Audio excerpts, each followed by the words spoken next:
Only since 1907 have we known much that was worth knowing about wondrous Angkor. In that year, Siam ceded Cambodia in southeastern Asia to the French, who soon began to dig out from the depths of its impenetrable jungle the vast bones of a forgotten city. They found enthroned here, rising in a steady, masterful sweep, the 5 lofty towers of Angkor Wat. Amid such terrifying desolation and amazing mystery as no mortal eye had beheld for hundreds of years. Now the region is gradually being repopulated. Cambodians, believed to be directly descended from the vanished Khmers who built Angkor, frequently come here from neighboring villages for their games and religious dances. Here on the causeway in front of Angkor Wat, we witness what is called a Cambodian wrestling match. But from the antics of the contestants, it might as well be a boxing bout, a game of rugby, a musical comedy, or all 3 combined. Anyway, let's wait a moment and try to guess just what they are striving to do.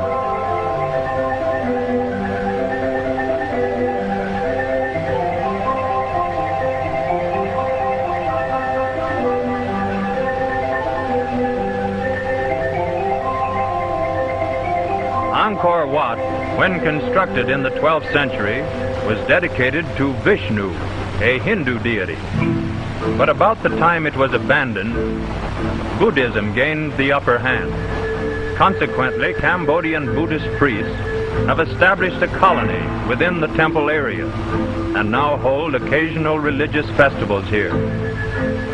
Angkor Wat reminds me of the tale of the mystery ship found deserted on a calm sea, with all sails set, a fire burning in the galley, and a table laid for luncheon. Not a soul was aboard, nor was there a hint of what had happened.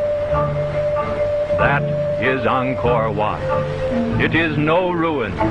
In its beauty and state of preservation, it is unrivaled. The roofs still turn the reins. The walls are as solid as when Khmer masons fitted them, without binder or cement. The carvings on the galleries are intact, though the mighty artist, the Michelangelo of the Orient, who conceived the plans and watched the creation of this wondrous fane, is unknown. A mile north of the Wat is a gateway to Angkor Thom, once a city of 1 million inhabitants. In its center is the Bayon, a Hindu temple, the best designed, the most original, and to me, the most impressive of Angkor's 600 monuments that have been, or are being, lifted from the jungle. Descriptions and pictures can convey only a very faint notion of Angkor's bewildering greatness and marvelous beauty. Bas-reliefs cover the vast walls of the Bayon's galleries, depicting Cambodian life in the 10th century. These are Khmer soldiers. Each of the Bayon's 51 stone towers represents the head of Siva, a prominent Hindu deity, and each has 4 elaborately carved faces of varied expressions. They smile grimly under their big, flat noses, maintaining an expression of ironical good nature that neither the slow labor of the forest nor the heavy dissolving rains of at least 6 centuries have availed to destroy. On this elephant terrace, the former kings of Angkor once slept in a tower of gold. This information is embodied in the manuscript of a Chinese envoy who resided at Angkor late in the 13th century. He described the sovereign, possibly this same leper king, as living in a palace approached over a bridge, the stone balustrades of which represent the giant bodies of 7-headed cobras called Nagas. According to the manuscript, all men and women, including the king, wore topknots, but in the bas-reliefs, the Khmer soldiers had short hair, as do all Cambodians today, and they were armed with bows and arrows, exactly like these. Only the king, so the story goes, could dress in flowery garments. About his neck he wore 3 pounds of large pearls, and on his wrists, ankles, and fingers were precious cat's eyes. Like this lad, he went barefooted, and the soles of his feet and the palms of his hands were dyed a deep crimson.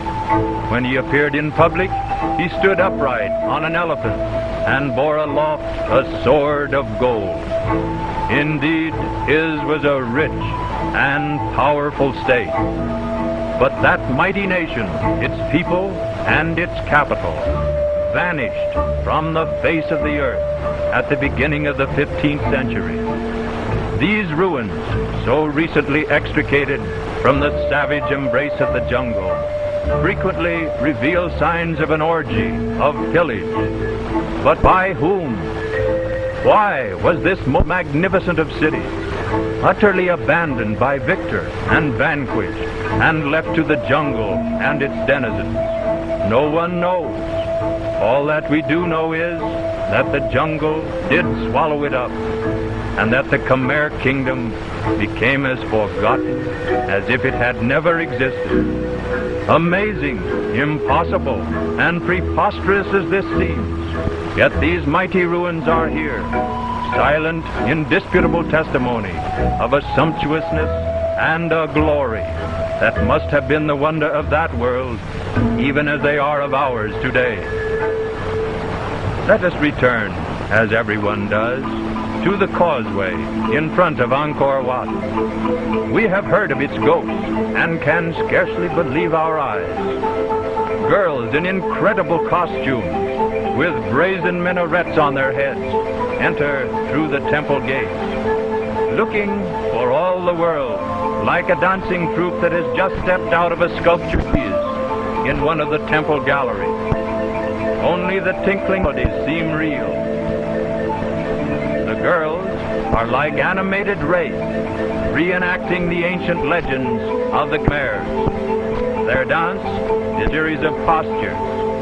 Their march step is closely patterned after the gait of an elephant. Observe how these mites of humanity are able to simulate the ponderous caution of the elephant, the slow motion of his stride, quick shift of his weight. But their chief skill is in their hand movements, fingers curving back from the palm until they almost touch the wrist. And here is another frieze, please. But seriously, it seems but a